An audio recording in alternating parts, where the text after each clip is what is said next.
zorbalığa maruz kalmalarına rağmen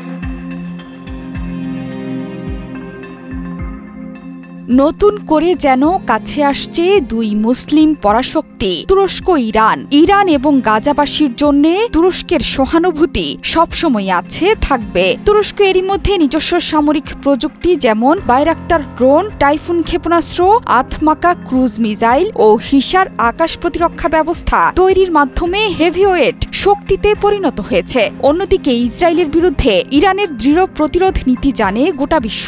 Gaza পরিস্থিতি এবং ইরানের উপর আমেরিকার হুমকির প্রেক্ষিতে এই দুই দেশের সমীকরণ গোটা পরিস্থিতিতে যোগ করেছে ভিন্ন মাত্রা। মার্কিন এবং ইরানের মধ্যকার চাপা টানাপোড়েন এবং আলোচনার মাঝে তুরস্ক এবং ইরানের মধ্যে আলোচনা নতুন শক্তির জানান দিচ্ছে। এখন যে কোনো ব্র্যান্ডের পুরাতন এসি বদলে নতুন ওয়ালটন এসিতে উপভোগ করুন 25% ছাড়।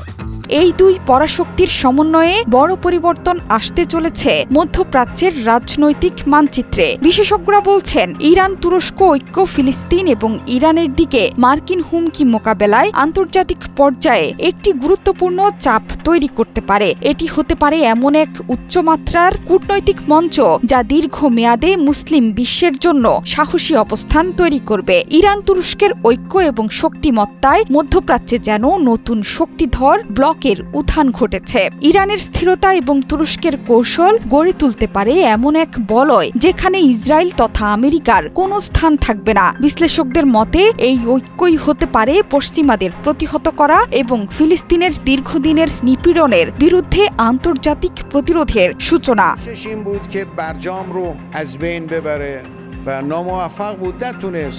ইসরায়েলের ঘৃণ্য কর্মকাণ্ডের প্রতি ঘৃণা জানিয়েছেন তুর্কি প্রেসিডেন্ট রিসেপ তাইয়েপ এরদোয়ানও। নিজ দেশে নানা রাজনৈতিক ও অর্থনৈতিক চ্যালেঞ্জ থাকা সত্ত্বেও ফিলিস্তিনি জনগণের অধিকারের প্রশ্নে আপোষহীন তুরস্কের নেতা। সাম্প্রতিক একাধিক বক্তব্য ও কূটনৈতিক তৎপরতায় স্পষ্ট হয়ে উঠেছে গাজা ইস্যুতে এবার শক্ত অবস্থান নিচ্ছে তুরস্ক।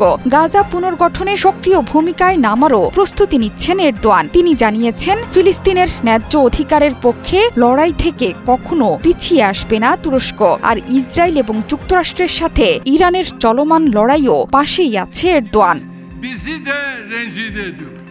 ওমানে যুক্তরাষ্ট্র এবং ইরানের আলোচনা নিয়েও উচ্চকণ্ঠ তুরস্ক। এই ইস্যুতে আলোচনা সেরেছেন ইরানের পররাষ্ট্রমন্ত্রী আব্বাস আরাকচি এবং তুর্কি পররাষ্ট্রমন্ত্রী হাকান ফিদান। ইরান যুক্তরাষ্ট্র পরমাণু আলোচনা ছাড়াও দ্বিপাক্ষিক এবং আঞ্চলিক নানা ইস্যুতেও ফোন আলাপ হয়েছে তাদের। মাস্কাটে মার্কিন এবং ইরানের আলোচনার পারিপার্শ্বিক বিভিন্ন দিক নিয়ে মঙ্গলবার আলোচনা করেন তারা।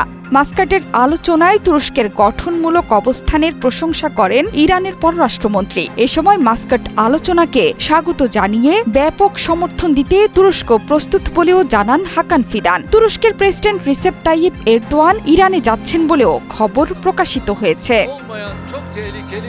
জোহরা চৌধুরী সেতু, ৭১।